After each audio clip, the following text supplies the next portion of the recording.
பெண்கள்லயே ஆண்கள்லாம் அங்க நிக்கிறாங்கன்னா தாய்மார்கள் வருவாங்க, அவங்க உட்கார்றதுக்கு இடம் வேணும்ன்றதுனால அவங்களுக்காக இடம் விட்டு நம்ம நண்பர்கள் அப்படி நிக்கிறாங்க. இங்கதான் ஒரு உண்மையை சொல்லணும்.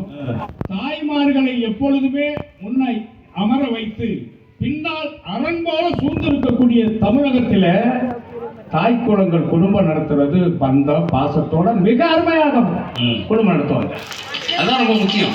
ஆனா எங்க ஊர்ல ஒரு ஆயா இருக்கு, அது இப்ப 2 பேரும் சேர்ந்துச்சுன்னு வைங்க, அந்த ஊரே கலவரமாயிடும். அடியே இந்த பானுமதி இருக்கால, உடனே பழமொழி அங்க நிக்கிறான் கொக்கு நமக்கு நீ மக்கு அப்படின்ட்டு 2 கலகத்தை தூக்கி போட்டு இவன் பூரா ஊரே அடிச்சுட்டு ஓடுவானுங்க.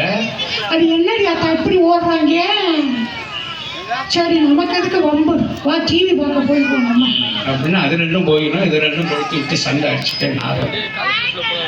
அதான் சொல்ல வந்தேன், மைக்கு அமைவதும் மனைவி அமைவதும் ரொம்ப பேருக்கு அமையாது.